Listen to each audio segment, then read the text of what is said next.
Saya nak tanya, tak payahlah terus tanya, buang masa. Tak usah kata tanya, terus tanya. Arwah ayah dan mak saya dah berpisah.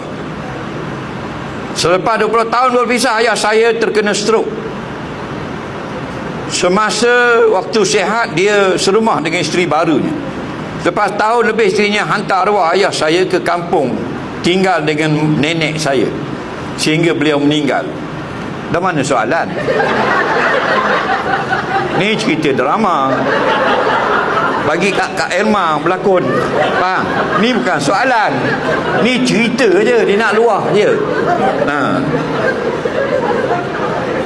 Tak apalah, kita dengarlah cerita dia.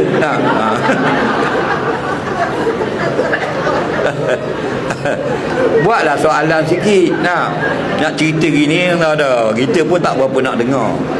Banyak cerita lain lagi best. Ayah dia kahwin dua, okey? Kahwin dua, okey?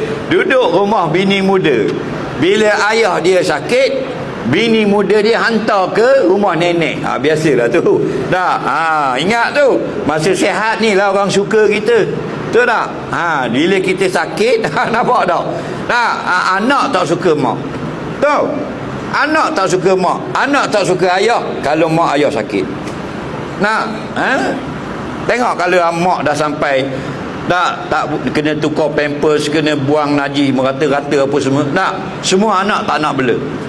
Kak Long kata rumah ai tak boleh, paip jauh. Jauh paip, nak basuh mak jauh. Kata Kak Ngah pula rumah ai lagi tak boleh, ai kerja, laki ai kerja, anak semua sekolah. Jadi tinggal mak seorang-seorang, kalau mati macam mana? Semua tak nak bela. Pasal apa? Pasal mak itu tak ada benda. Ada pampers je kena tukar. Tapi tiba-tiba dapat tahu mak tu ada dalam akaun bank dia 280,000. Semua nak bela. Kalau kata duduk rumah ai lah, senang. Ini contoh. Okey? Itu yang berlaku. Bila kita sakit, masalahnya kena faham. Orang sakit menyusahkan orang. Betul? Mak sakit, anak berulang hospital. Bukan kata nak naik lift susah, nak parking susah. 2 kali sehari kena pergi.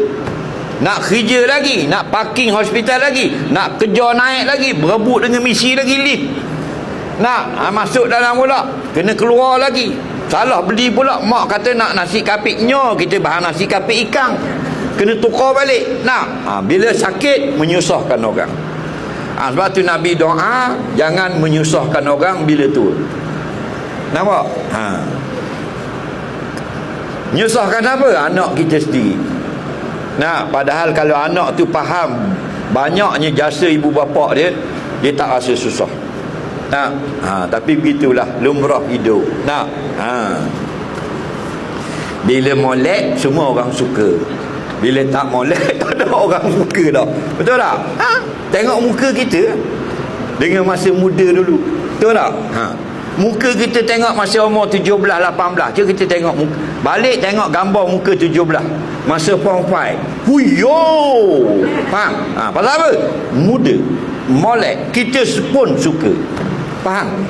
Sekarang muka kita tengok, bukan orang lain, kita sendiri tak suka tengok. Faham tak? Betul tak? Kita sendiri tengok meluat. Tak ada muka lain ni. Orang lain lebih lagi. Kita sendiri pun sakit hati tengok muka. Kenapa begitulah lumrah. Jadi ingat, kalau kita dah ada suami bersama kita, menjagalah. Ada mak sakit duduk rumah kita, jangan bagi ke orang. Rebut peluang itu. Itu syurga bu. Dulu kita banyak salah, banyak dosa, banyak tak betul. Sekarang Allah nak bayar cash kita, nak hapuskan dosa kita, dia bagi laki kita sakit. Kita pun jaga betul-betul sampai laki kita mati. Faham? Lalu kemudian akhir kita pula mati, dosa dah tak ada. Mana dosa? Allah sudah ampunkan. Bakmu jaga makmu dulu. Dulu mu jaga lakimu sampai mati. Itu semua pahala. Nampak? Kita dapat anak jahat, anak derhaka dan sebagainya. Semua tu kafarah bagi ibu bapa. Allah nak hapuskan dosa ibu bapa, Allah beri anak derhaka, jahat. Susahnya ibu bapa sebab seorang anak ni, maka ibu bapa itu ahli syurga. Kenapa? Kerana jahat anak tadi.